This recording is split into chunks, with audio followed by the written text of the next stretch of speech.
Hello and welcome back to Podcasting's Practice. I'm David, my pronouns are he and him.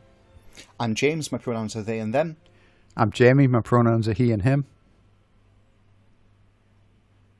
Oh, am I, Go like on, it? Lila, you Am make I yourself an at this official? point. Am I an official? Okay.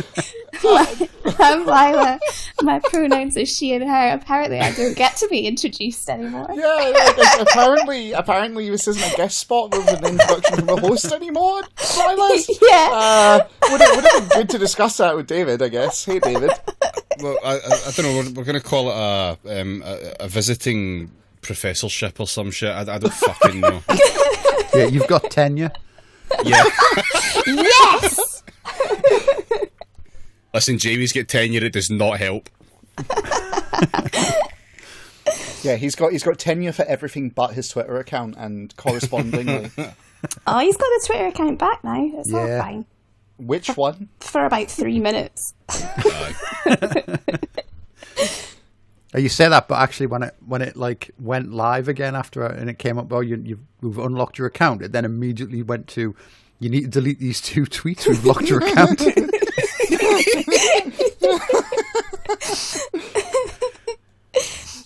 Never changed, Jamie. Well, let's just kick off with this shit, shall we? It's a cultural committee, in case you hadn't noticed, the slightly smaller cast and the generally loose fucking nature of it so far. We watched a dog shit film. Sorry, well, I'm going to rephrase that. I made everyone watch a dog shit film. Yes. Why did you pick this film? Because I seen it, and I had to share it. It's much in the same way as the protagonist of like an H.P. Lovecraft story will be driven mad by the moon and then, forced to foist his madness on others. David has basically repeated that in a podcast format, and we're about to spread it even further. See, I'm simply the lads' WhatsApp group to the ISIS beheading video of this film. I saw the trailer for this ages ago, and the bit in the trailer where the guy goes, "Oh, what would Elon Musk do?" And I was like, "Yeah, we'll end up watching this fucking piss on the podcast, aren't we?" So this is a spoiler, but that line, so David, Jamie, myself, and my partner Alex, who does some of the editing for the pod, hello Alex, we watched it together, and when that line came up, the fucking howl of anguish I gave as I contorted on the spot cannot be understated. This film is the embodiment of just this weird kind of sci-fi cringe. I don't know, we need a new term for it, frankly. It's that bad. It's like, you know in fucking Iron Man 2 where fucking Elon Musk physically appeared on screen and got to, exchange stuff with Tony Stark. Somehow this film manages to be worse for the inclusion of that line you've just quoted than the actual inclusion of Elon fucking Musk himself. Yeah, because he says, "What would Elon do?" and then he does some clever science shit, which is categorically not what Elon would do. He was fucking Samuel Tarly was the worst character in that film. Every second he was on screen, I wanted to kill him and myself. It was awful. He absolutely sucked. It would have been better if he'd said, "What would Elon do?" and then just somehow inherited an emerald mine. What would Elon do? Call someone a pedo and then design a sub to go to the moon, I guess? I don't know. I mean, yeah, spoilers, at least he got a hellish nightmare of a bad ending. Yeah, imagine being trapped in the time cube with your mother for all eternity. Yeah, I know! Your mum and your fucking cat with a shit pun name. It was... Yeah. Every day you wake up to it explain to me again how this time cube works. Cat's on the blink again. Can you come over and adjust its projection field, please? Awful. Just downright dog shit of a film. Yeah. Yeah. Yeah, so I watched it this morning. It was the first thing I did when I woke up, which was a brave and bold choice. And because it was so bad, I was like, I know I'm going to want to live tweet this, but I can't because it'll spoil the content. So what I've done instead is just filled a Word document with unbelievably unhinged commentary. Which, if you like, can be shared when the podcast launches. We'll put that up as a Patreon bonus, if I remember. Yeah. Just like the ravings of Lila's descent into Moonstruck madness. Yeah, a lot of it doesn't make any sense unless you're watching it in tandem with the film. Think of it as like a extended edition director's commentary track. One of our patrons, if you convert it to subtitles to go along with the release of the film. Excellent. So, will we just talk through the film and then we can give our we'll just give our thoughts on it just now. It was shite. But it was so shite. It was genuinely one of the worst films I've ever seen by a long fucking margin. And I've seen films which were offensively bad, and this thing just surpasses them all. Yeah, I really did want to try, and like, genuinely, I don't really like this, like, the disaster film genre anyway. Like, it just isn't for me. So I was like, be open-minded. Go, like, give it a good go. Like, you don't have to just be angry just like whenever some action sequences happen. And yeah, it didn't work. it didn't work. That's exactly like me and sex scenes in films, Lila, because whenever a sex scene comes up, I'm always just like rolling my fucking eyes and like, right, okay, we get it, move on. And I don't know, it definitely feels like there's some Imagine how much worse the sex scenes would be if you were watching them while trapped in the time cube with your mom's goals. I mean, you joke, but I genuinely think that character would be tugging himself raw at the thought of that, like the way he's written. There's a big hole in the moon and Samuel Tarly's going to fuck it. From the inside out. Yeah, it takes a lot, like, the concept of, listen, the moon is evil and is filled with aliens is fucking dope. Like, that's a cool film. Yeah. How did they make it so bad?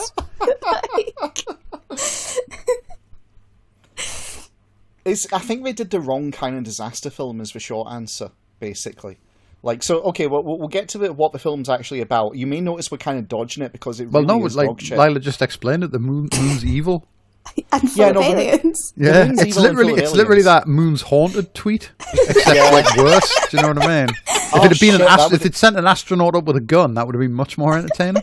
Yeah, and like, here's the thing: like, genuinely, if they had done the alien invasion film as like the disaster rather than this fucking weird natural disaster, like moonfall kind of nonsense, I think it would have been a better film for it. Well, yeah, that was Independence Day by the same director. Yeah, that's the problem. Basically, yeah, he's already done it, so he had to try something new. He did, in the parlance of Trent Reznor, peak years ago. Yeah. Let's also not accuse him of trying anything here. Well, certainly his co-writers tried something, and we'll get to that in time. Should we? Yeah. I don't know. Right? Shall I fucking set the premise here? Aye. One thing I will say about this film is it didn't annoy me as much as the first Suicide Squad film.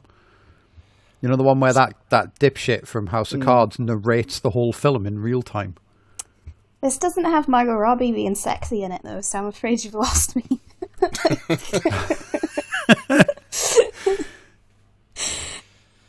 Oh, Christ. So we're doing that thing where I read through Wikipedia again to keep us on track, because genuinely we can't fucking remember. Like, Lila watched it this morning and can't remember what the fuck happens in this film because it's that forgettable. Yeah. Like, we just spent ages ripping on this one character, and honestly, credit where credit's due, he sucks and is the only character that's memorable in the entire thing. Like, I genuinely can't remember any other characters apart from that one guy, and I hated him. So. Yeah, terrible. What about the divorced guy that like holds up the entire army at gunpoint? That's like 3 guys. There's like 3 guys in this film that have the same fucking plotline, and it's that they're divorced and sad about their kids. And I could not keep track of which one was which. One of them's running about in the snow for ages. I'm like, who is he? I felt like the mum in the time cube, like, and I didn't have anyone to ask. Yeah, so a little bit of explanation here, because I went and did some research. So this film, right, is directed by Roland Emmerich. It's written by Roland Emmerich, Harold Closer, and Spencer Cohen, and it's produced by Roland Emmerich and Harold Closer, right? So it's like, okay, those are interesting names. We know who Roland Emmerich is. What about the other two? Well, Spencer Cohen, he's just a screenwriter, and he worked on Extinction and Moonfall, so yay, great. But Harold Closer's interesting. He's an Austrian film composer, as well as a producer and screenwriter. And he won the BMI Film Music Award for his scores for Alien vs. Predator, which is, and The Day After Tomorrow. So he's worked with Emmerich before. On this one, he got to work on the script. And, spoilers, he's divorced. And I think that basically this guy's contribution to this film was just to bring a powerful divorced energy into the script and permeating all the way through it, as you will come to understand, listener, because this is a divorced film. This is a film about the moon and Earth breaking up and getting back together again for the sake of the kids. Like, it's definitely something weird is going on here. So... I know everybody rags on Joss Whedon, right? But the dialogue in this film made Joss Whedon seem amazing. Bad. It was so bad. It was so, like, literally every line, the only people that speak like this are very divorced Hollywood guys who have done loads of cocaine. Like, my working theory is that Roland Emmerich saw, like, the outline for the film and thought, yes, I can do that. But he made some tweaks to it himself, like, fine, whatever. I think Harold Closer was involved in it because they saw it together. And Spencer Cohen wrote the script for Moonfall and then sold it, essentially. So I think he got in that way. And I think they basically looked at Spencer Cohen as, like, the young guy who, like, understands this modern kid dialogue kind of shit. And that's where that comes from. It's like, it's different styles kind of gelling together, where, like, the old guy's like, yes, we need some young guy who understands how to write these, like, Marvel-esque films, and what we've got is, to call it a bad impression of Joss Whedon would be fucking doing it credit, frankly. Yeah. There's some of the lines in that were just astonishing. I hope you've written them down, Lila, because my brain has fucking deleted them. Oh, well, insanity. I mean, spoiler, because one of the unhinged bits in my notes that I took is just in all caps, the moon is going to help us! Yes. And then I've put after that, I'm going to message David and tell him that I hate him.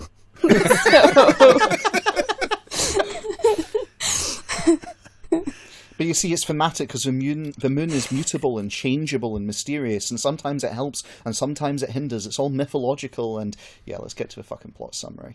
So, alright, Moonfall.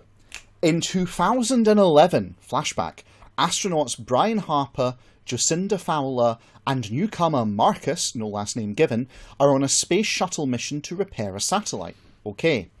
A mysterious swarm of alien... To set the scene there, you'd recognise two of those people, but the one that didn't get a last name, you wouldn't. And like, yeah, it was entirely unsurprising when he was lost to the void 2 short minutes later. Yeah, exactly, right. Also, it opens with them having a fucking discussion over comms about blessing the rains down in Africa. It opens with them literally singing it. It's awful. I'd genuinely forgotten about that bit at the end of the film where he like apologizes because he was wrong about the lyrics to that song. Yeah, it does. Here's the thing: is really bad. You know how we watched what was the name of that other fucking film, The Grey Man? We watched that for a cultural committee, and it does that thing where it's like, oh, we need to set all the violence and everything to music, and also we need to have like witty callbacks threaded throughout. It tries to do that and manages it badly. Like, everything this film tries to do is basically looking at another kind of pop culture success film and going, I can do that. And then utterly failing, like pratfalling, not failing to stick the landing, but just failing to get off the fucking ground, which is ironic given some of the stuff that happens in this film. So they're on this mission to repair a satellite. They're mid-repair. 2 of them are doing a spacewalk. Jacinda is in the shuttle directing them. Brian's out and doing the spacewalk. A mysterious swarm of alien technology attacks the orbiter, killing Marcus, so long, one named character, and knocking Fowler unconscious before tunneling into the surface of the moon.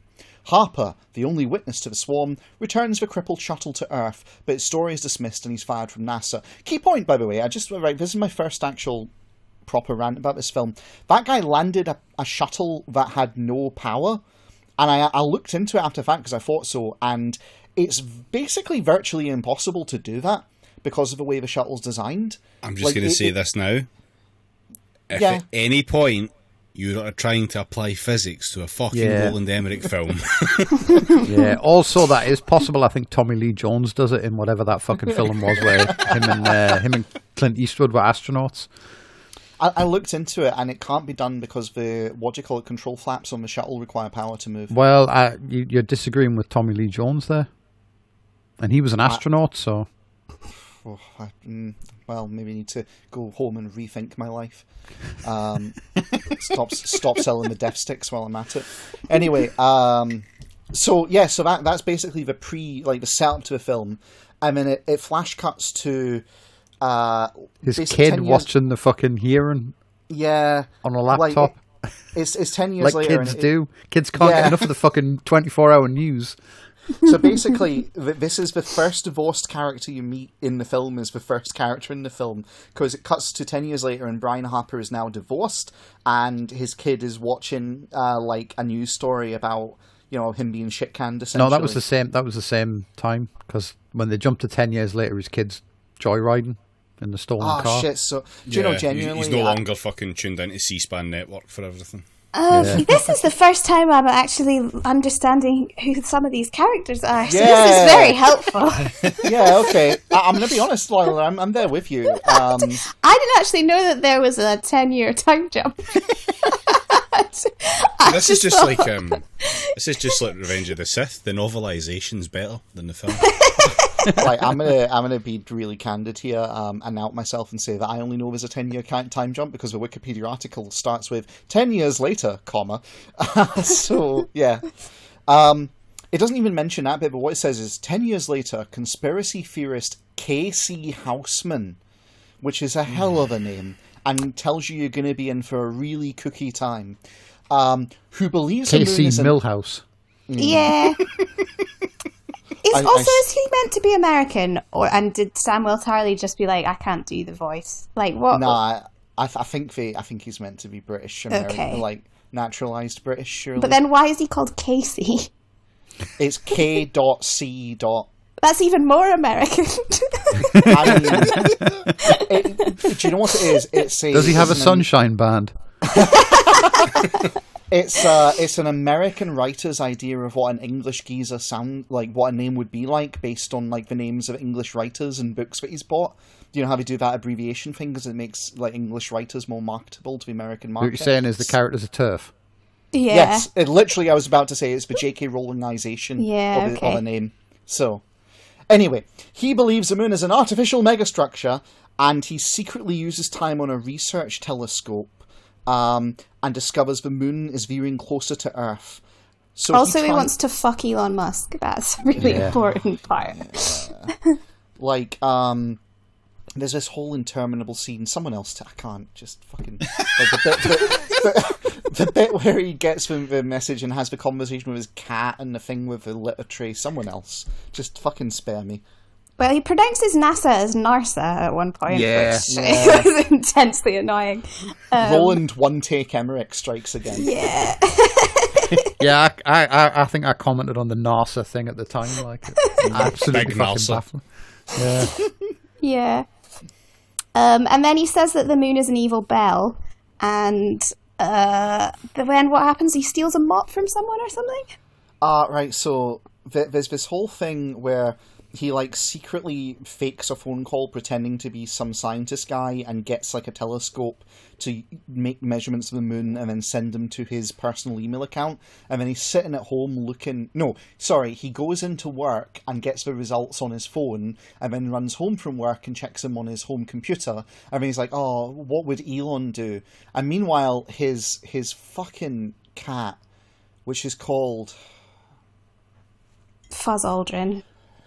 Yeah. Fuzz Aldrin decides to piss outside the litter box and pisses on a paper conveniently left on the floor because the guy's a bit of a hoarder, and he's busy chastising Fuzz Aldrin by name when he lifts up I'm sorry, I'm really not doing well with that, and he lifts up He lifts up the newspaper covered in cat piss and goes to toss it in the bin when he sees a story about the disgraced astronaut Brian Harper and goes, "Fuzz Aldrin, you're a genius!" Because the cat took a piss on a newspaper that gave him an idea.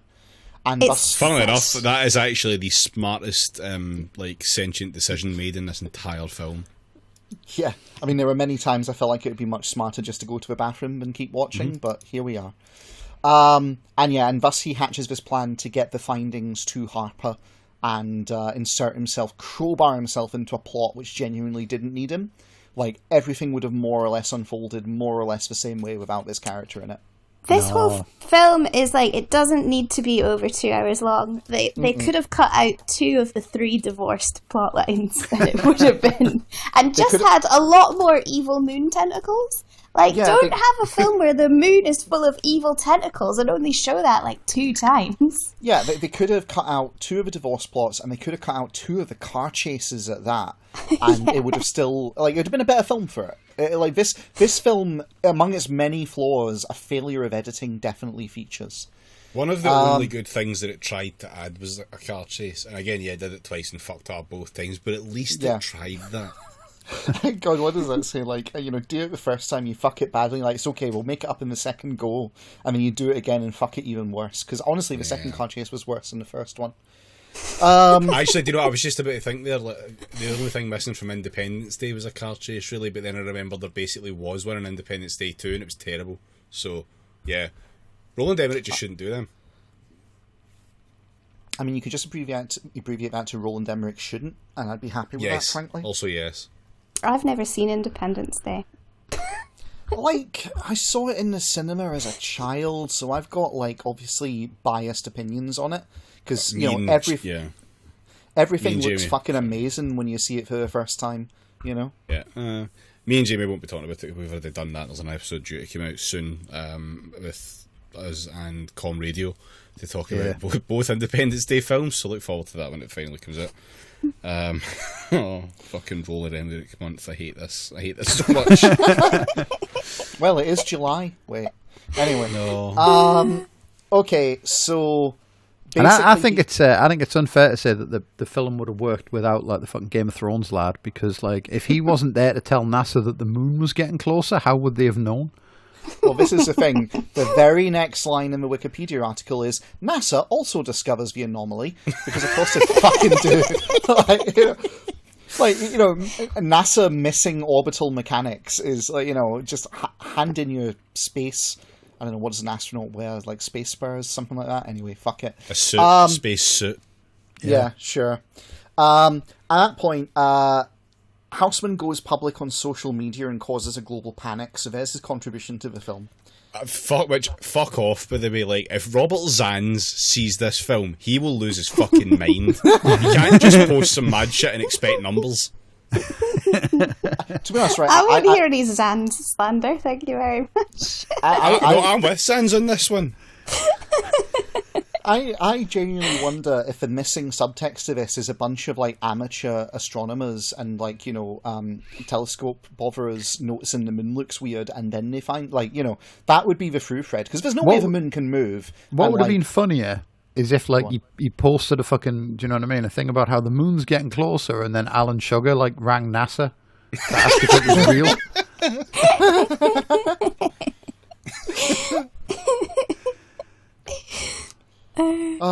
So anyway, Fowler, meanwhile, Jacinda Fowler, the woman who was in the spacecraft at the beginning. Is that Halle Berry? It is, yes. Yeah. Okay. She had all the best lines in the film. Every single line that was funny was delivered by her character with a deep sincerity that made it even more of a funny line. So she's now NASA's deputy director, and they launch a SLS Block 2, which stands for a Space Launch System, spacecraft to investigate the abnormalities, says Wikipedia. Thanks, Wikipedia. Rare flourish there. So at this point, the same alien. Hang on! Don't defame ScotRail's voice announcer by suggesting of a voice of Wikipedia. The voice of Wikipedia is far more nasally and far less laid. Anyway, we apologise for the inconvenience caused. You're welcome. The same. So here's the thing. They launch this spacecraft. The same alien swarm attacks it and kills all the lunar astronauts on it. And admittedly, one of the cool little bit of CGIs in the entire film. There's only a few. That one was quite good. Moon tentacles. Yeah. And they not before they drop a probe into a kilometers deep artificial shaft that's opened up on the moon's surface. Basically, they go up, they drop the probe in, you get this little diagram of the probe falling, and then it mysteriously stops and then rapidly starts coming back to them. And oh no, what could it be? It's moon tentacles. They all die horribly. And we get video of it, and we get to see, NASA gets to see what the threat looks like. So basically, at this point, job done, right? NASA have been made aware of a threat, and they're going to do something about it. And my favorite bit, I think it's my second favorite bit in the whole film, is when they're like in NASA at the start, and Halle Berry says like, "Oh, the moon's entered an elliptical orbit," and her boss goes, "What does that mean?" And it's like, "Fuck off! Aren't you like the king of NASA or some shit?" The annoying part of that is, Jamie, they have him make a fucking line about politics right after. Like, he's got other skills he brings or something, and it's a cat-handed attempt to kind of clue the audience in, and I fucking hate it. It's like, don't talk down to the audience over things like, there's moments where you show, don't tell, and this script has an awful lot of tell. The only thing it shows are the disasters, and everything else it, like, spoon-feeds you. I hate it. It tells you what a mega structure is about fucking 9 times, and each time it never actually gives you the proper fucking explanation of it. I know, I was working up to that one. So basically, as the lunar orbit deteriorates due to its elliptical orbital change, the moon falls closer and closer to Earth, which causes seismic and gravitational disturbances. Oh, and that's it. Do we get the news broadcast now? The one where, what's the exact line? Oh, here you go. I have the exact line. Yes, please. Hopeful of NASA's lunar mission as frantic shoppers continue to stockpile supplies as mounting moon terror fuels the mass migration out of metropolitan areas. I didn't even mean that line. Oh, I know what line you meant. You meant this one.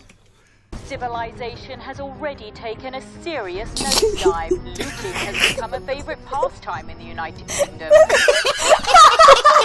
That was where my disbelief stopped being suspended. Oh, fucking hell. It's the fucking tone of that as well. It's like, it's almost laughable when she says it. Looting has become a favourite pastime in the United Kingdom. Somebody send the army in. Send some stout lads in to yeet the moon and we'll all be fine. Yeah, Keir Starmer giving you 10 years in jail for moon terror. Prevents new moon unit. Just now picturing like Keir Starmer giving a speech on these events and someone shouting he's a moon nonce at him. Like, that would be a much better film. But anyway, we're stuck with this shit one instead. So yeah, there's like this whole press conference. I barely remember it apart from those lines. And basically at this point, the head of NASA decides to go, nope, I'm out, bye, and fucking leaves, and he makes Fowler de facto acting director of NASA. God, I don't remember any of this. Yeah, exactly, right? Because none of it was of any fucking consequence whatsoever. No. It's like, we need to do world building, and it's like, oh yeah, that's what this film needs. So anyway, here's where, like, so the setup of the film is basically, as the moon gets closer, gravity fucks things up on Earth. That's like the natural disaster kind of portion of it. But again, see David's earlier comment on physics, because they do not apply. So anyway, to the actual fucking mandatory, like, world building they have to do that will, surely bear fruit come sequels. Fowler goes to, like, Area 51.B, to where NASA locks up the space secrets and the space ark of the Covenant, and uses the ID of a director to get in. and she meets a former NASA official whose job is now to guard the moon Ark of the Covenant, essentially, named Holdenfield. Not just any fucking. This is the worst crime that the film does, and the only reason that I fucking watched this film is because I thought that Donald Sutherland was going to be in it properly, and he is on screen for less than 2 seconds.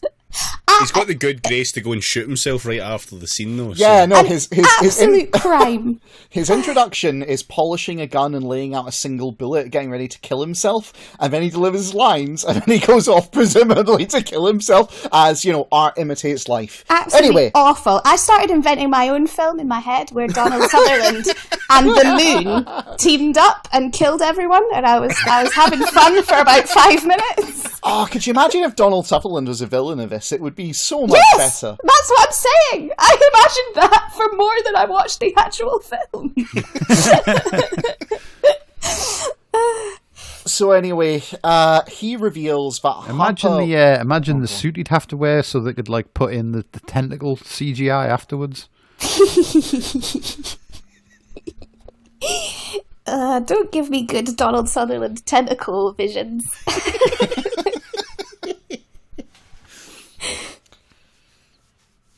Sorry, you were saying, James. I've got the phrase, there is a spectre haunting the moon, it is tentacles, in my head now, and I don't know how I feel about that.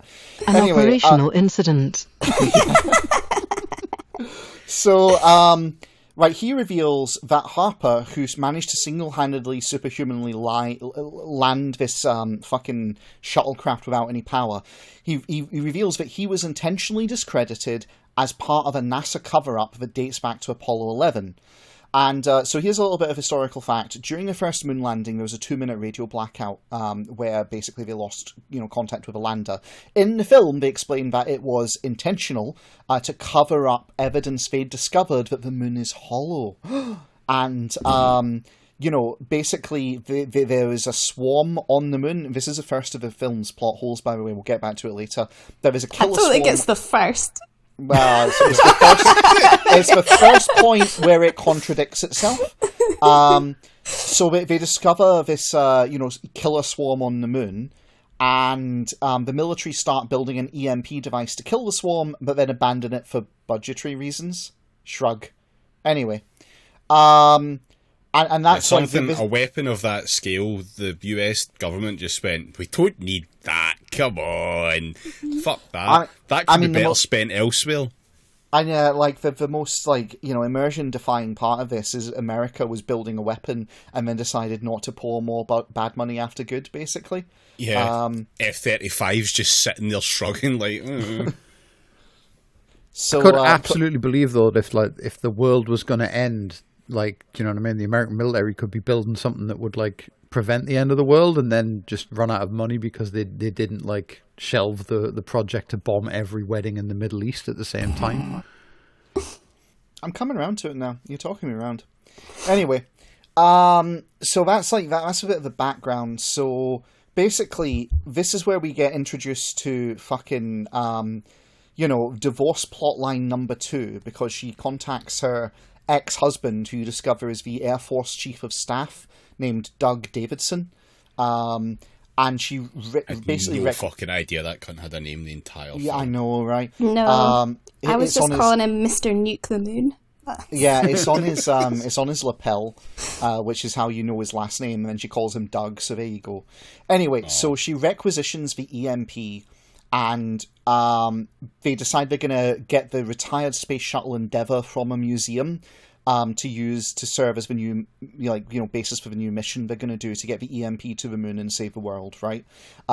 Which has one of the minor little okay, the writing here doesn't completely fucking suck, except it does in every other way. When they go to get the space shuttle from the museum, it's been broken into, it's covered in graffiti, and someone has written "fuck the moon" on the space shuttle. And I actually looked at that and went, that's kind of cool. In a better film, that would be a really nice, Gossamer-like touch way to explain how the front of the space shuttle that's going to fuck the moon has that written on it. But sadly, that's, it's like pearls before swine in this film. It's a nice homage to the Soviet space shuttle, which is covered in graffiti and probably does actually say "fuck the moon" on it. Yeah, it probably does. I mean, I just thought the space shuttle just looked like that. You know what I mean? Like, you know how they used to paint like women on the front of bombers in World War II? I thought that was NASA's equivalent.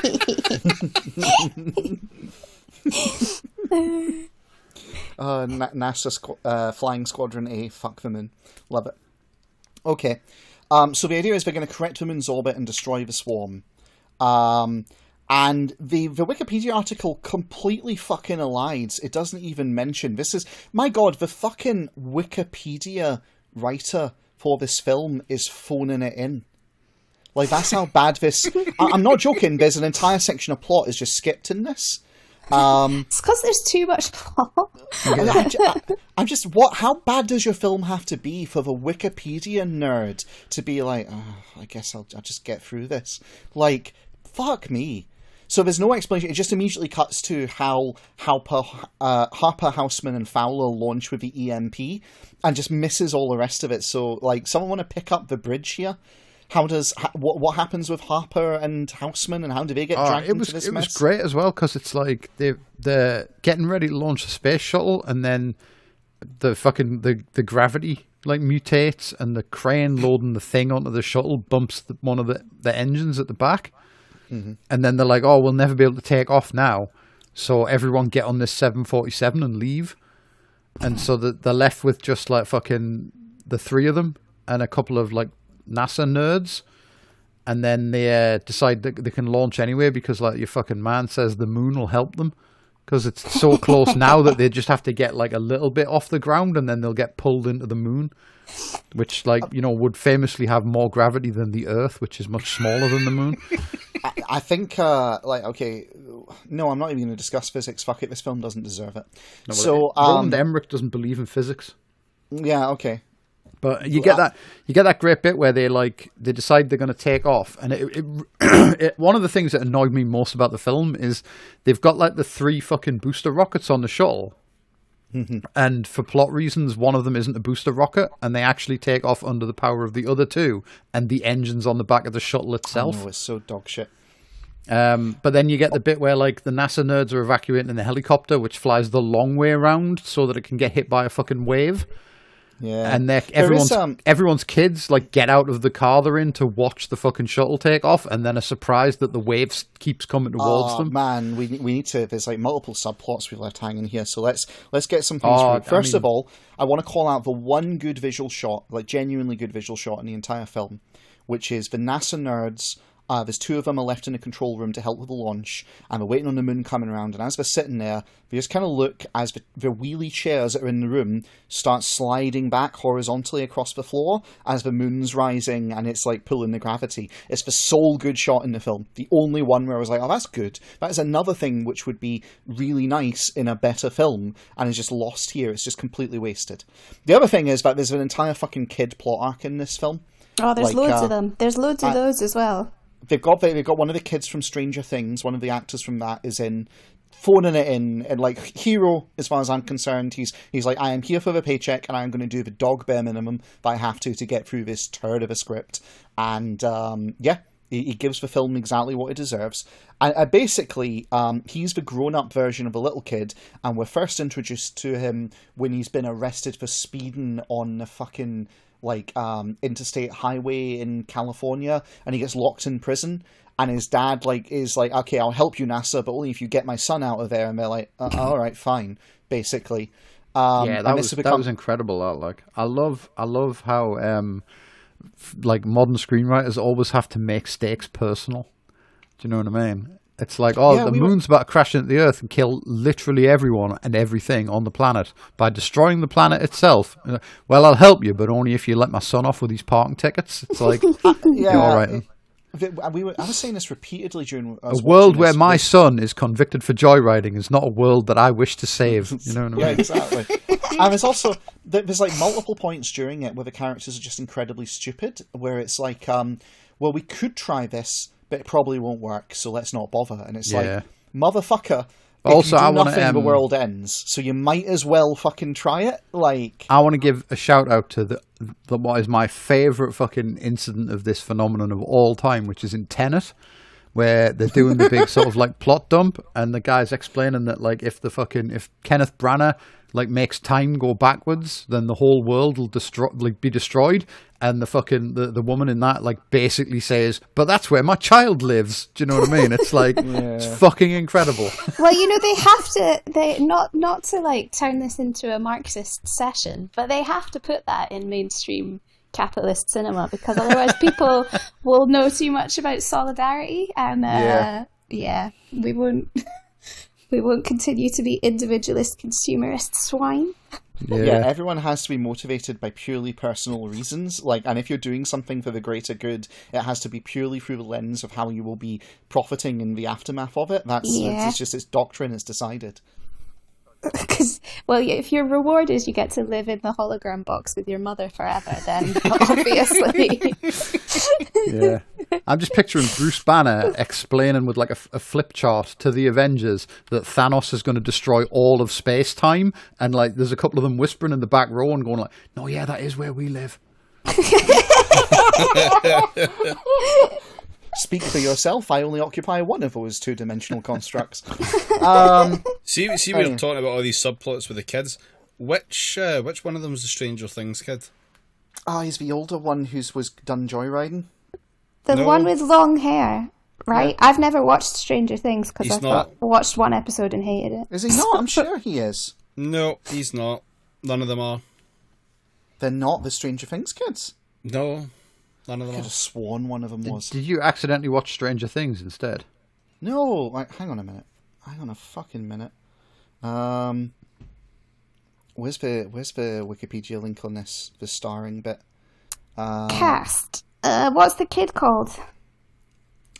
What's his character name? It'll be something. What was his dad called? Harper? There's somebody in it called Frank Shorpian, which is an amazing name. That's incredible. As General Jenkins. Yeah.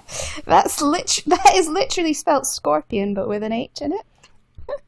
I thought Charlie... Right, okay, I am getting mixed up, because... so where am I mixing him up from? It's Charlie Plummer is playing the... kid, essentially. And I'm just looking to see, what have I seen him in that I'm mixing up with Stranger Things, then? I've not seen this kid in anything. I don't recognise any of these items. Definitely seen him I've seen him in Boardwalk Empire. That's where my fucking brain has gotten mixed up from. Okay, very similar to Stranger Things, I hear. Yeah, absolutely. Well, you have to understand, it's a period piece, and that's how my brain has filed it.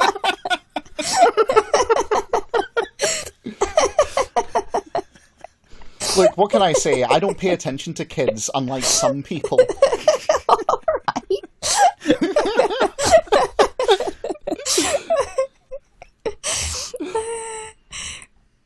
Anyway, there's this whole fucking plot line where he's like, unless you bust my son out of jail and drop the charges, and separately, like, the kid of the general is with the mother who's like, the now head of NASA.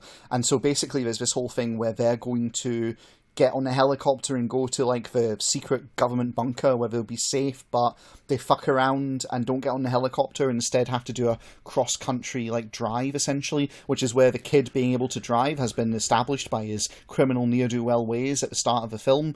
Will come in handy as he does a bunch of car chases. I thought kids could drive in America anyway. Yeah. Yeah. No, but it's showing that he's a tearaway and he'll be good in like high-speed chases. I didn't pay attention to any of the bits that were the kids just like running around in the snow. That was my Twitter time. I mean, you're missing very little. There's a couple of bits towards the end of it which are worth comment, but mostly it's just, kids do a fuck around, driving across country to try and reach the bunker. And you get that amazing bit with what's his face? Ant-Man's mate. I can't remember his name.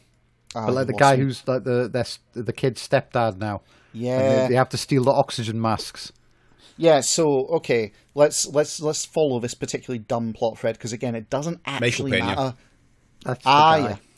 We'll follow this plot thread because it doesn't actually change the outcome of the film in any way. It's just for high stakes drama back on Earth to make the things that are happening in space seem like they've got a point. Basically, so the kids miss the helicopter to the bunker. So they get in a fucking Humvee, drive up to the top of a hillside next to the base, stop, get out, and watch the waves crash over the base, so that we get a nice panoramic view of all of the base being destroyed by tidal forces, because it's the moon, don't you know? And then they go, oh shit, that's getting a bit close, and get in the back in the Humvee and drive away, and then do cross country across the mountains to get to Colorado, which we actually looked this up in real time during the film and realized it was like a 16-hour fucking drive using the most direct route. So it doesn't actually, in the timescales the film itself sets, it doesn't make any sense. But then, what is distance if not another like subdimension of physics? So I guess we don't care about that either. Yeah. On the subject of tidal forces, would they not affect like people as well? Would you like all your piss not come out your ears or something if the moon got that close? Yes, that's definitely what would happen. It's exactly what happened to Neil Armstrong. Yeah. Yeah. I think you'll find it happened to Piz Aldrin or whatever it fucking was called. What was it again? Oh no. Anyway. It's Imagine if that was why his cat pissed, because the moon got too close. It'd be a better film, honestly. Yeah. If it was just like a David Cronenberg body horror extravaganza with fluids everywhere. Yeah. And a moon tentacle monster with sexy Donald Sutherland as its second in command. Why does nobody ever give me money to make films? Donald Sutherland is the cat piss sorcerer. It's like taking over the world by having cats fill everything with piss. This discussion of like piss tentacles, using the moon to fuck up the Earth is definitely, I don't know, man. This is going in directions I wasn't anticipating, but I probably should have known better. It's the After Dark crew. What do you want? Yeah, I know, right? It's not quite After Dark, but it's certainly post Moonrise. Sure. Yeah. How would tidal forces affect looping? Elliptically.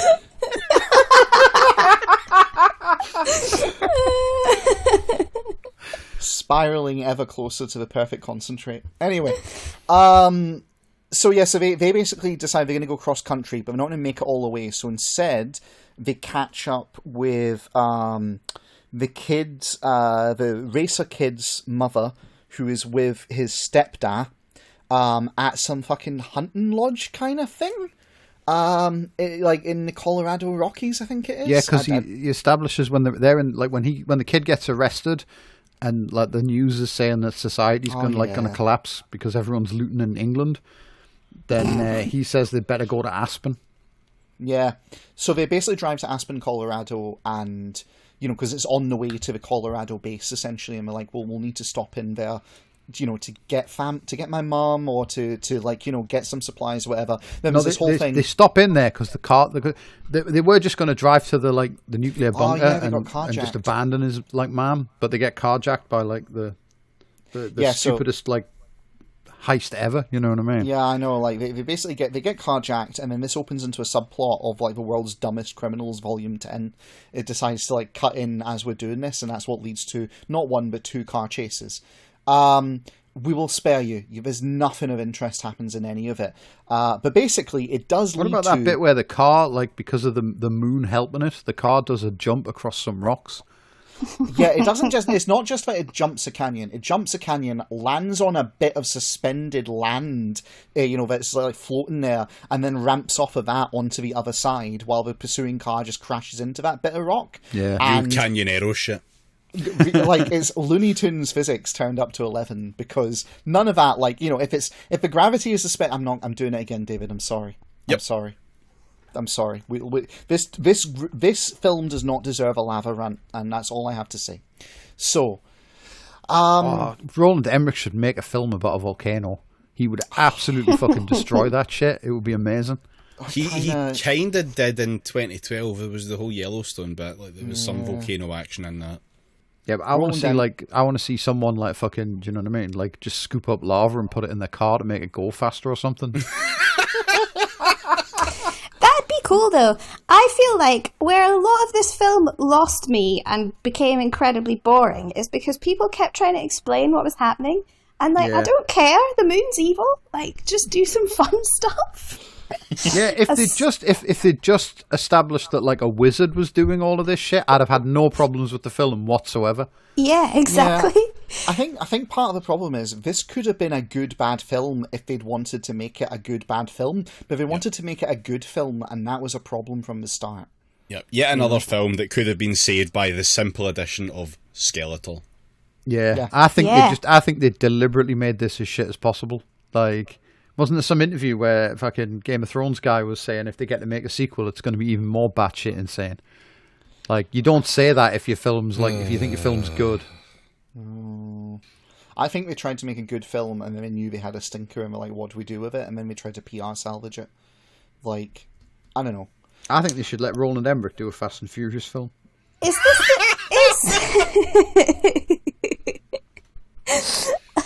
They'd have a fucking car chase, which was actually with like a fucking like they combine the two. Do your Fast and Furious meets like your volcano kind of thing, and have them scoop up lava and put it into like a fucking steam engine train to drive it to go faster, because that's about the level of physics. Like there's an idea of physics exists in this, and then they take it in very weird directions that couldn't possibly work.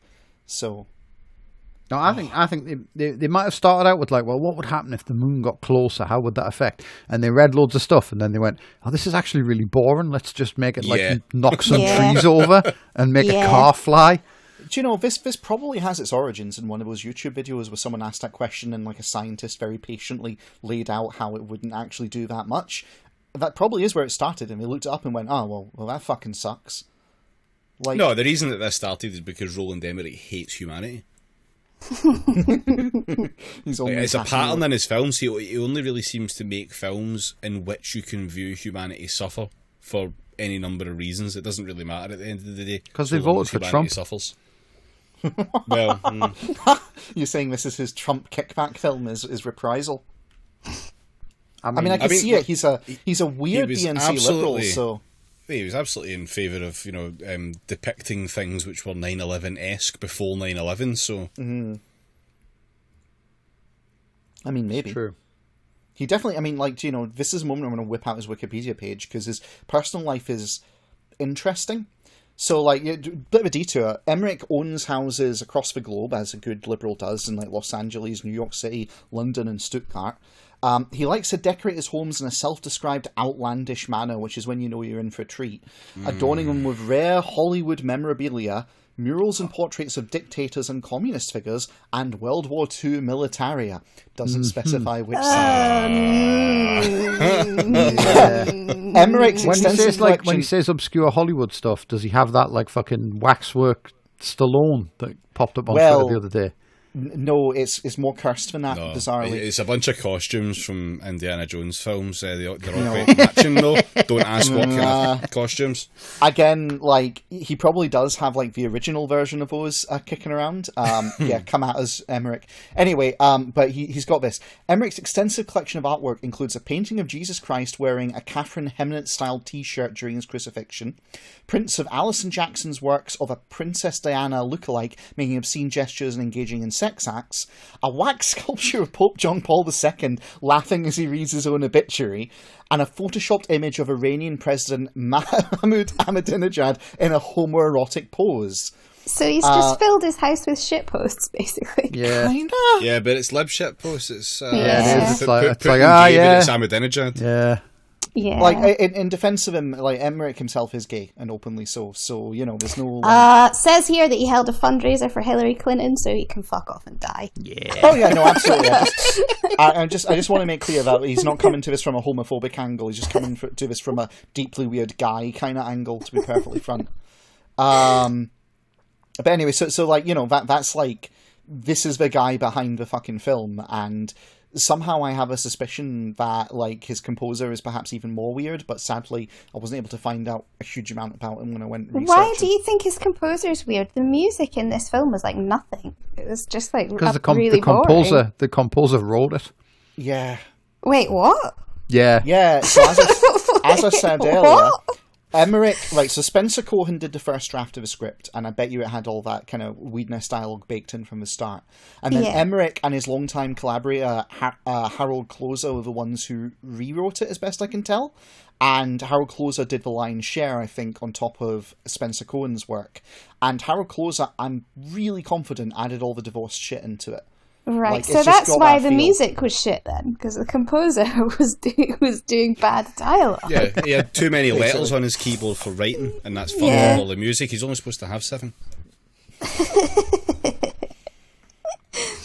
Man, I'm just now picturing like a fucking Lovecraftian kind of score where it demands you play a J. Anyway, so they have this whole subplot where Put it basically in they go. H.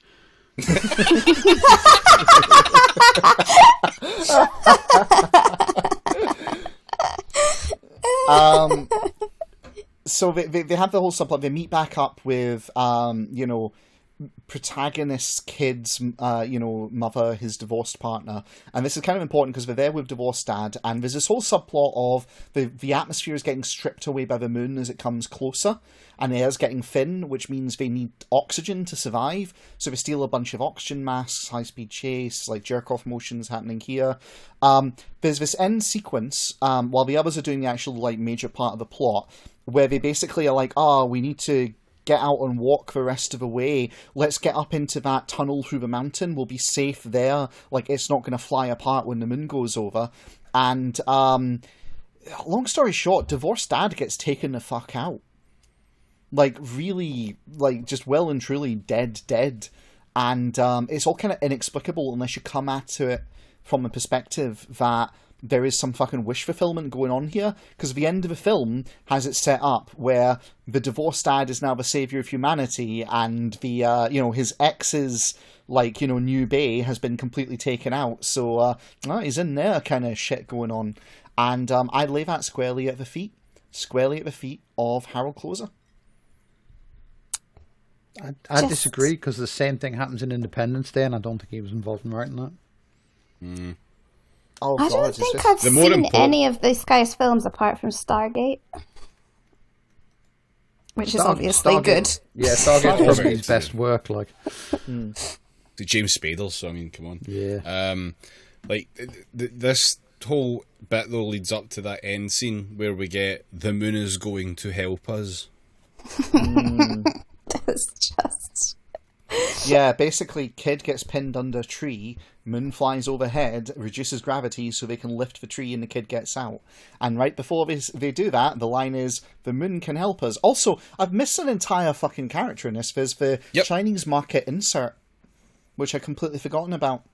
Oh, yeah. She's in it for no reason, that's why. What is she, a nanny or something? No, she's a fucking exchange student. A very normal and relatable thing that people can just go, yeah, okay, yeah, I'm down with that, that makes sense. So so like they genuinely didn't have a fucking active proper role to put the Chinese insert in.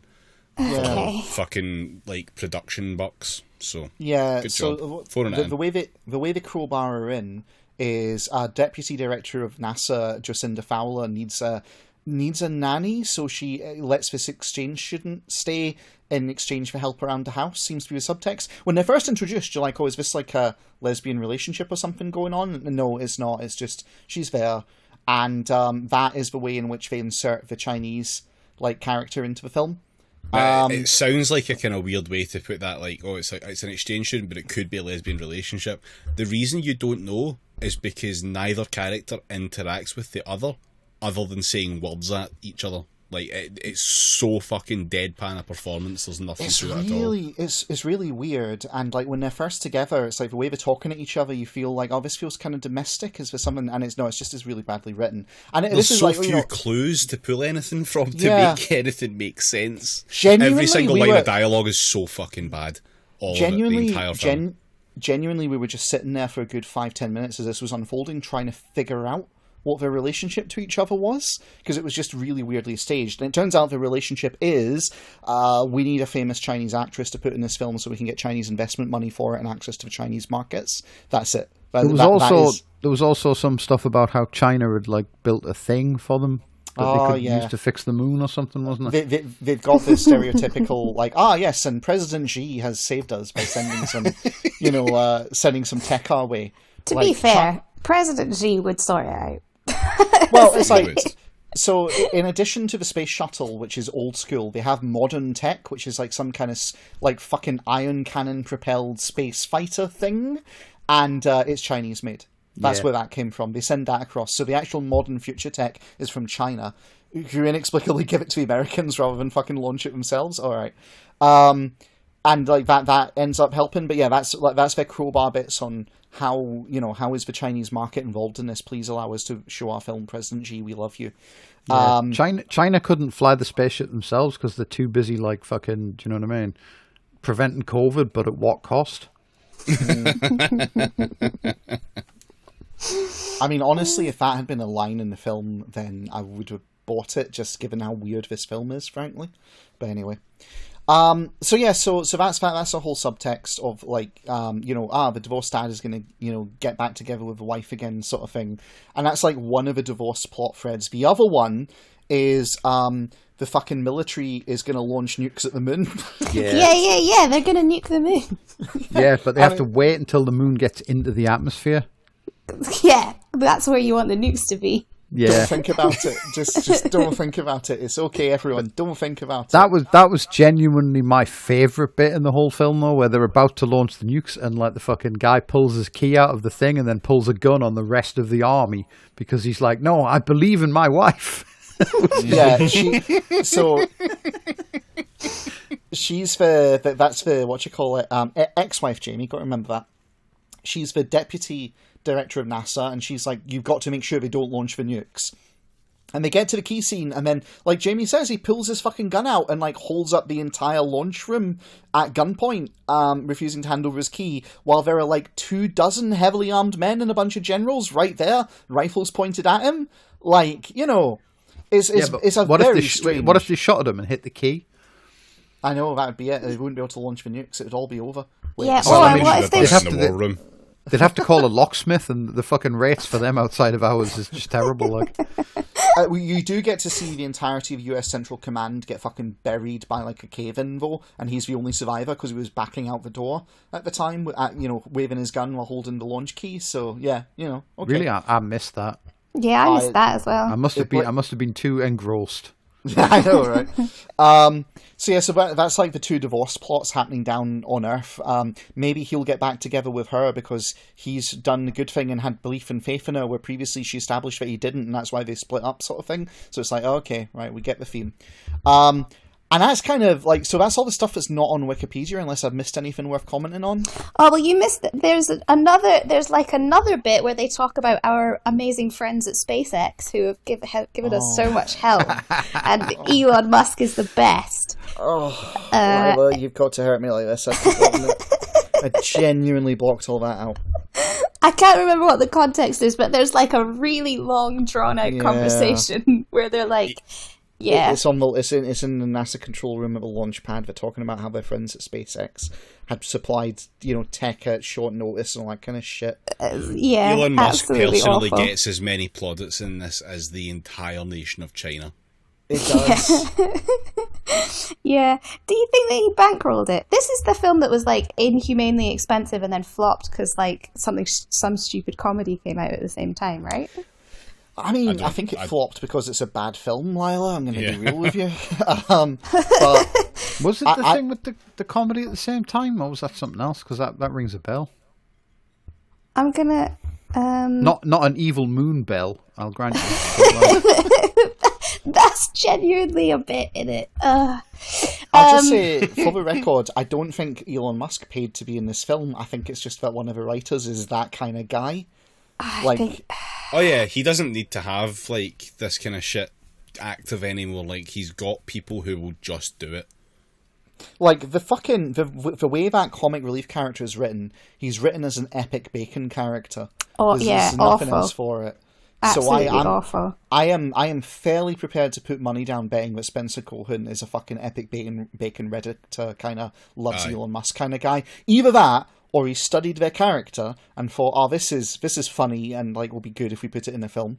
So, which is almost more of a sin. Reddit is honestly the website that has done more harm to media than any other that I can think of. It's between this fucking film and season 2 of what's it called again? Season 2 of Westworld, when they changed the entire fucking series just because someone Reddit figured it out. Didn't that happen with Lost as well? think that's happened with Lost a never few had a plot. things. I'm sorry, a detour here. Lost never had a plot. It never had a fucking plot. It was always... It did. It had one every season. Yeah, well, this is the thing. Like, that I am firmly convinced that the writer for Lost was doing, with his mystery box bullshit, was basically going, the mystery is the point, and he was just steering towards vagaries. No, you see, because at the end it turns out they're in a sort of place that is neither heaven nor hell, but some sort of waiting period where you stay before you go to heaven or hell. Oh, they're in the moon. It's legally distinct from fucking purgatory, because someone on Reddit said, "Are they just in purgatory during the first episode?" I think. I fucking hate Lost. It's so bad. Like, Abrams. yeah. I never fucking watched it because from the very first episode. Oh, you should watch it, right? Because like at the end, like, you know, the main character is like Jack Shepherd, right? And at the end, his dad's ghost comes to lead everyone to heaven, and his dad's name is Christian Shepherd. Oh no! Yeah, I wish I was fucking kidding. Oh no! Yes. Oh no! I concede defeat, Jamie. Like, you win. Like, that is so bad. It was clearly planned from day one, and I hate it. Oh. I stopped watching Lost because I got bored, but now I wish I hadn't.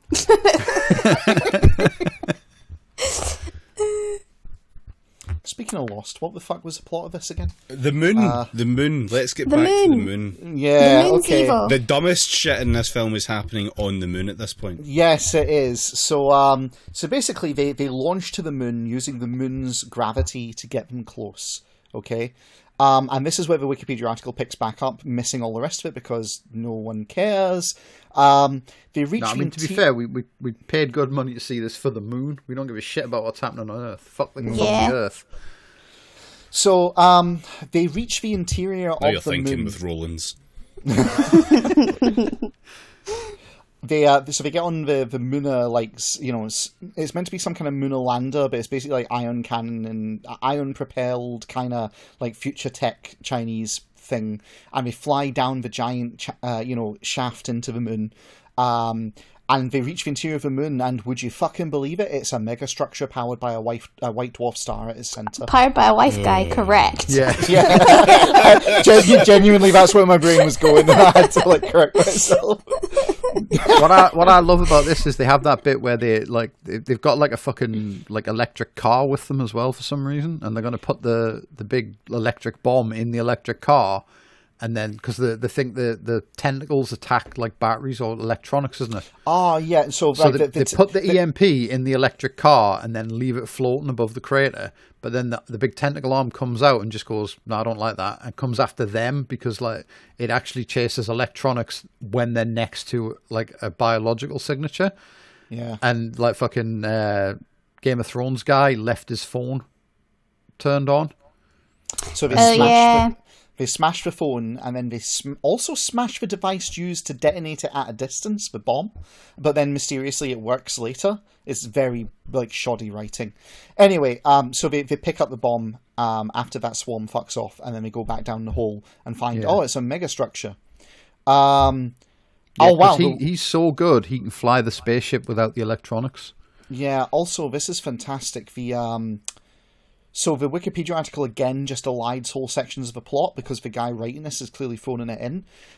So what actually happens is they have this whole sequence where they're gonna, like, you know, they're evading the fucking, like, you know, monster tentacles coming after them when they are captured by some kind of tractor beam and pulled into a hangar which closes and shuts out the like, you know, AI monster. It's not a tractor beam. The spaceship goes on like autopilot.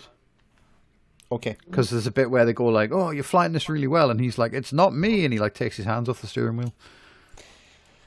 You know, the way like your dad would like fucking do when you're like driving somewhere as a kid. Do you know what I mean? Just suddenly take his hands off the steering wheel, just like make your mother panic. I hate how relatable that is, Jamie. My dad once did that. Like, he's dead now, so fuck him. My dad once did that going 90 on the motorway. Did rock. Yeah, they do. While ABBA was blaring. I think that explains a lot about me as an adult. Anyway. What song was it? Dancing Queen. Oh. Me and my mate went to get fucking pizza. Like, we were around at his house and we went up to concert to pick up a pizza one Saturday night when we were teenagers. And his car was knackered, so we took his mum's car, and the only tape in the car was ABBA's greatest hits. So we drove through the middle of Concert Front Street while all the pissheads were out, with the windows down and like ABBA blaring like at full volume, just like waving at all the guys as we went past. Like, people started throwing bottles and shit. It was great.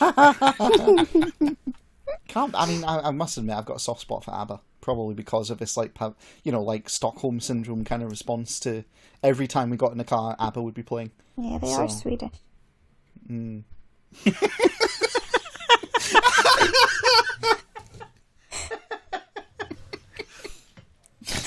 Oh, fuck's sake.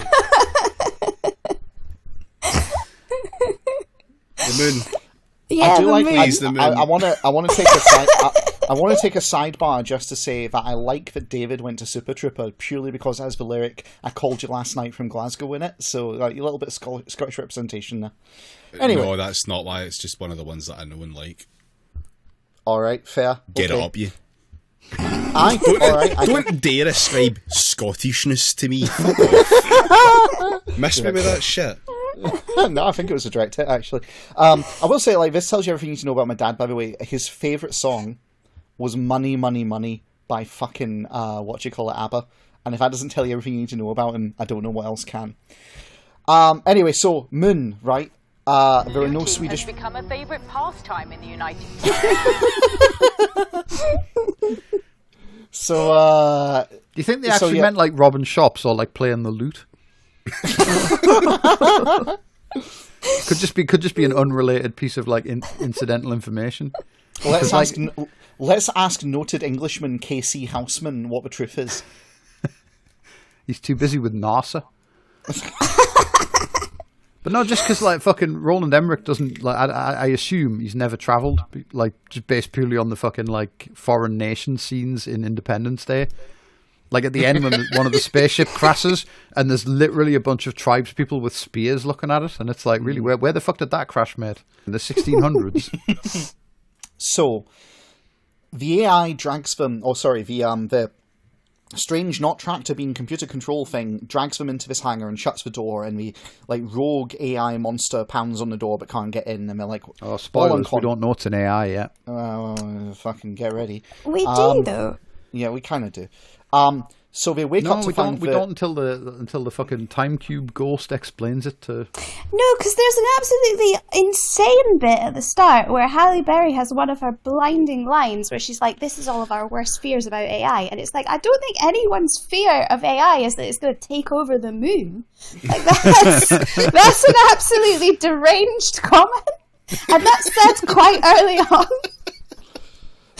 Okay, so I'm digging down deep here to try and get through this next bit because it's sure something. So they wake up to find the protagonist is gone, and then they follow through to find him. He's like kneeling in this beam of light like thing, getting his brain probed by the moon, because you find out the megastructure's AI, there's a separate AI that runs the megastructure of the moon, which constructs like an image of his, what is it, his wife or daughter? It's his son. It's his His son. son. Yeah. If I may, What the hell are you? The operating system of your moon. Of the moon.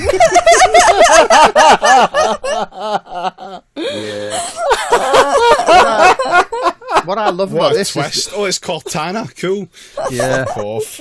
They have that scene where they explain how the like spiky fucking dude AI like killed all the humans that weren't really humans in space. I think that was another moment where I messaged David in absolute fury. I think you'll find what it was is they pissed off Alexa and she decided to get her revenge, because it shows you like the whole premise is that humans actually existed all throughout the galaxy / universe, and one day their AI got pissed pissed off and went rogue. And it illustrates this by showing like a child's bedside Alexa with a strange like small version of the like nanobot cloud thing, like violently breaking its enclosure and then coming out and joining together with an ominous cloud of the things. And basically, like, this whole thing is the AI started murdering all these like prehistoric, literally humans, and so the humans decided to build like an ark to like carry their genetic code and terraform a suitable world No, not terraform. It shows you this. It literally fucking creates the Earth. Is that not forming a terror, David?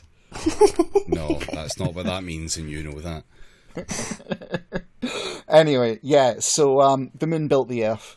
Which is even dumber than any other fucking potential reason for this to happen. It's the...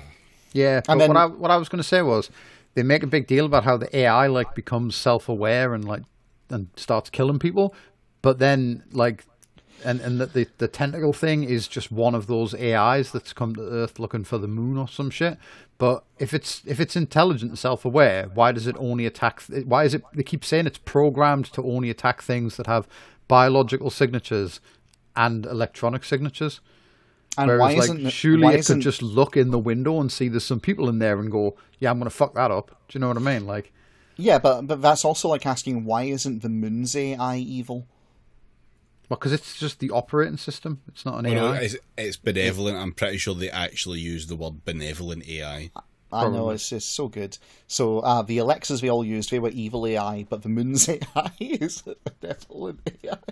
Oh my god. Anyway. It's just the evil crusty doll switch. Yeah. Yeah. So they built the moon. They're running on different operating systems. This is going to be Nick's favourite fucking film. What operating system does the moon run on? Your divorce, the child of your divorced marriage. Anyway, so they built the moon as a space ark to seed life on Earth, but the swarm, one of the malicious AIs, discovered the moon and is siphoning energy from its power source, destabilizing its orbit. I know it's powered by a white dwarf star. Don't think about it, right? Yeah, but it's literally hugging the big orb, and that makes the orb sad, and then the moon falls out of the sky. Because that's how science works, kids. So the thing is, if it kills the swarm, power will be restored to the moon, and the moon's AI will move it back into proper orbit, and everything will be saved. So that's how the plot's going to work here. And to facilitate this, they give the protagonist, white Mick haircut, like military NASA dude, whose name I can't fucking remember, Brian Harper. That's it. They give him a fucking Neo-esque download upgrade to help him fly better, basically. Oh, yeah. Because he's going to sacrifice himself. He's going to get in the electric car with the bomb and then, like, personally fucking, like, kick shit out of the fucking space worm when it tries to eat him. But they also upgrade the bomb. Yeah, but then Game of Thrones guy gets in the electric car instead and says, no, the people of Earth need your moon knowledge. Yes, I remember, yes! And they have a whole scene of everyone, all my life people have thought I was a joke, but you tell them I'm not. And it's like... Yeah. You tell them I'm a serious man who says things like moon knowledge. Moon pie. It really is the future. So time to be alive. Yeah. So they fly around to attract the swarm's attention, leading it in the path of grounded ships with guns built on them, which like blow fuck out of it to begin with, to weaken it, and then they fly up the tunnel to get away. And as we're flying out the moon, Houseman gets in the back jettison bit with the bomb, jettisons himself, and when the swarm catches up and eats him, he detonates it, destroying himself and the swarm. He says something to it first, though, doesn't he? But I can't remember what. Please, anyone. No, I don't have that one. I remember it just being a totally dog shit line. I don't know. There is somebody that says you're part of the moon now to somebody else. Well, we're getting to that. We're getting to that. So, boom. He blows himself up, and meanwhile they escape the moon, which is still close enough to the Earth that their ship, when it exits, it can do the parachute thing, and like they bail out and fall back to Earth, and they happen to land in Colorado, right next to where the others are, getting out of the tunnel and all the rest of it. So hey, the moon is saved. But then we cut to I'm actually like going on Amazon Prime now to look at Moonfall because I want to know what the fuck he said when that like tentacle got in the car with him. Well, fair enough. Meanwhile, Houseman reappears in the moon's operating system, like, white area, and the operating system appears to him as his cat, Fuzz Aldrin, and his mother, remarking, go on, David, have you got the drop? Am I still alive? We scanned your consciousness. You're part of the moon now. And he looks so ecstatic at the thought that he's part of the moon now. Oh. And then the film ends with the moon saying, now we must get started. And he goes, get started with what? End film, cliffhanger, dun dun dun, sequel. I hope that it gets started with killing everyone with tentacles again. That was the best thing about the film. Okay, well, I can explain why no one remembers what he said, because it was shit. He just went, you underestimated us, and then he sets the bomb off. Yeah, it was fucking... absolutely, like, just disappointing stuff from the people who gave us moon terror. Fucking moon knowledge.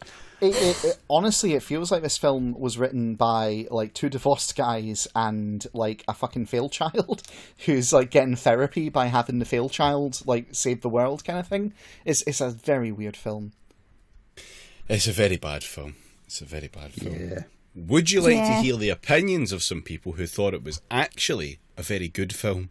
Oh my goodness. Yes. Go on. I like hearing sponsored content, David. Go ahead. These are 3 separate 5-star reviews that I found on Google because for some reason you can review films on Google. Were they just reviewing the cinema?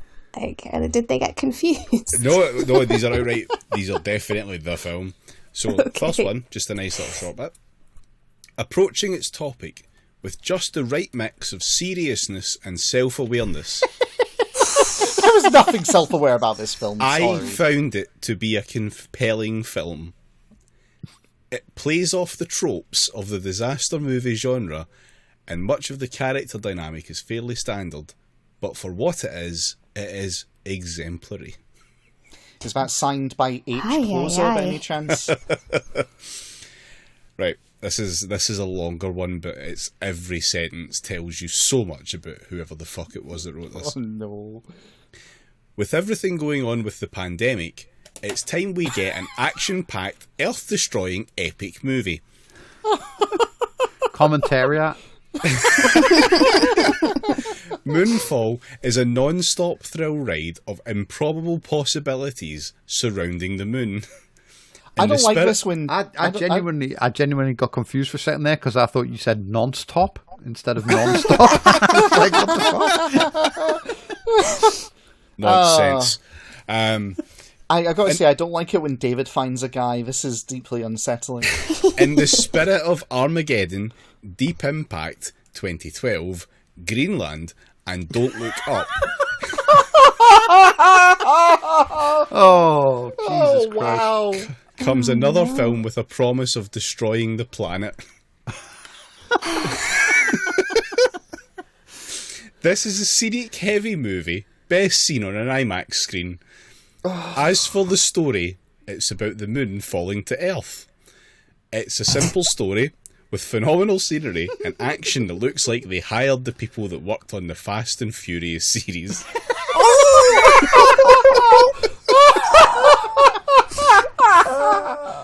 This would have been so much better if the solution to the moon terror was to have Jason Statham just go up there and kick fuck out of it. Do you know what I'm finding myself wanting? I want someone to do like a cinema showing of this film to this guy, double billing of Moonfall and Melancholia by Lars von Trier. Like, I feel like that would be the perfect double bill.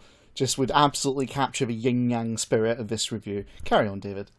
Also, you will know what a megastructure is in great detail by the end of this movie.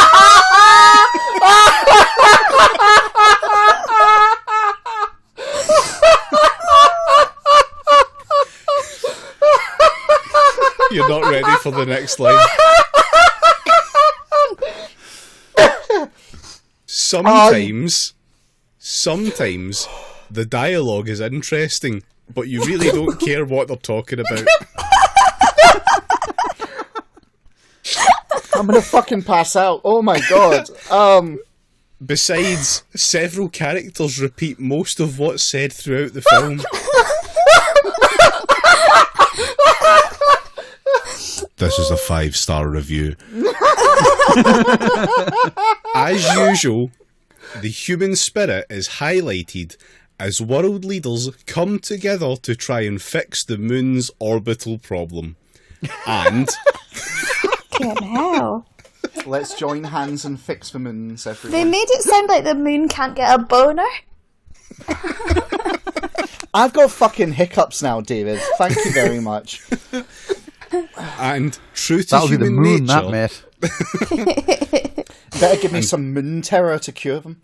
And true to human nature, crimes are happening globally until people realise what was the point if the planet is destroyed. I think crimes are only happening in Britain. Anyway. Yeah. Unless it is the instrument they're talking about. Yeah. That's a kind of crime. Yes. Needless to say, there are still tons of sci-fi action and stupid one-liners that I'm sure will flood social media with memes from this very quotable movie. I can't say much about Moonfall's overall plot without spoiling it. Still, I can let you know it is a fun film that's visually exciting to look at, with a premise they try really, really hard to convince you that the reason behind the moon falling is an entirely rational and explainable concept. What? Okay. Yeah. This is passed through, like, we passed through the howling rapids of just what the fuck, and we're now in the quiet, still, tranquil lands of, is this guy okay? We're actually at the end. We're at the end of one more sentence here. Okay. So don't see Moonfall expecting to see something other than global destruction and the moon falling. 5 stars.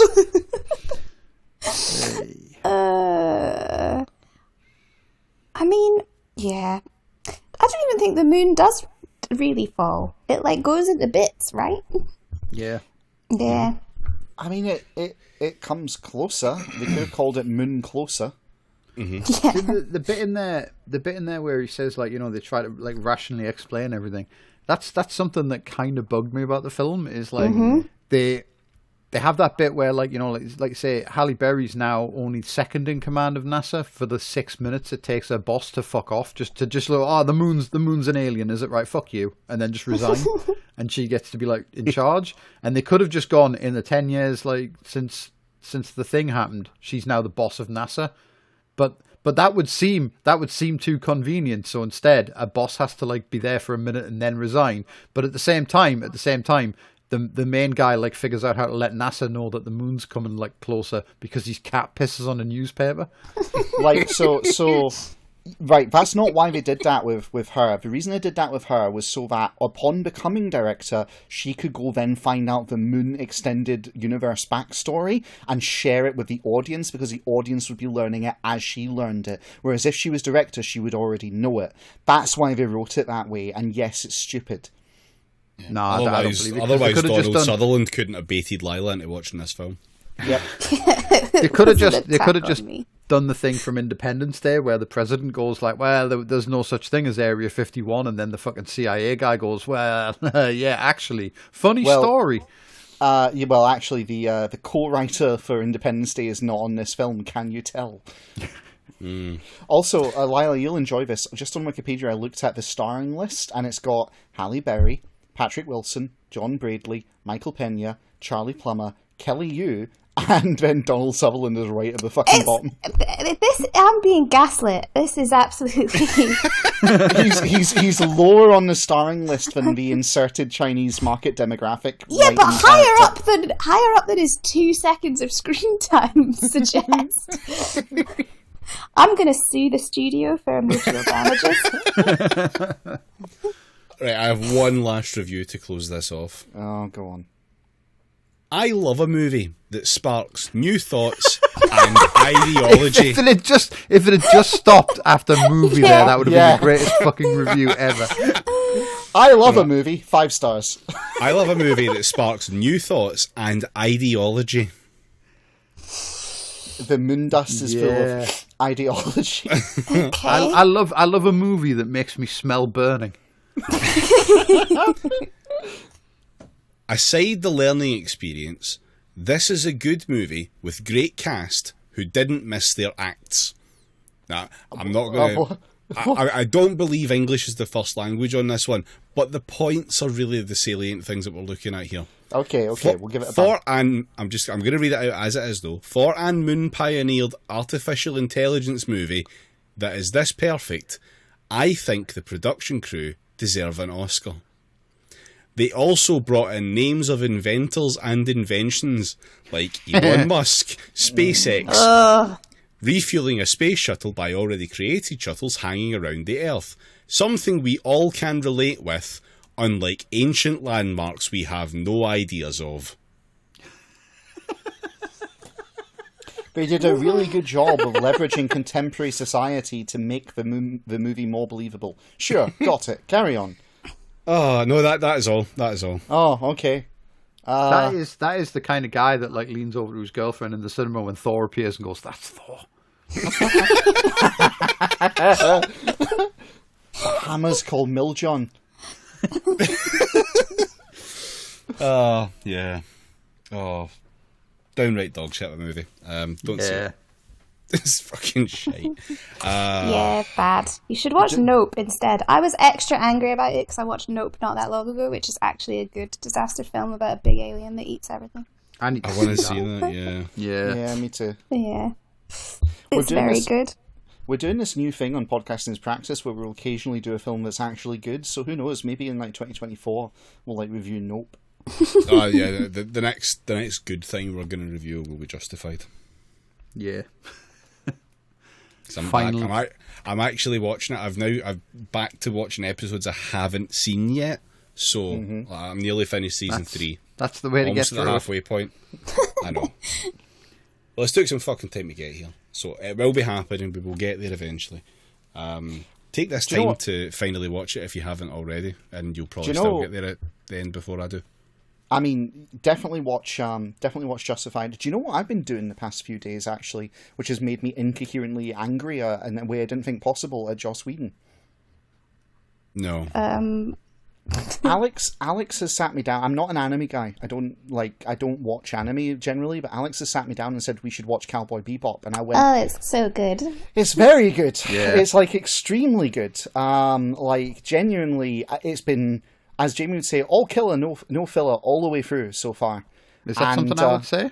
I don't think so. Maybe. I don't think I've ever said that. No. Anyway, it's very, very good. And watching it, I'm just sitting there going, fuck me, Joss Whedon's a hack. He's got no original ideas in his head whatsoever. Because I've just this is like a cultural touchstone I've been missing, and I'm now seeing it thread through Nerd Society. And without Cowboy Bebop, there is no fucking Serenity and no fucking Firefly before it, and none of the tedious nerd bullshit that I had to deal with in like the 2000s off the back of that shit. So yeah. Okay, but has the creator of Cowboy Bebop ever worked as a lifeguard?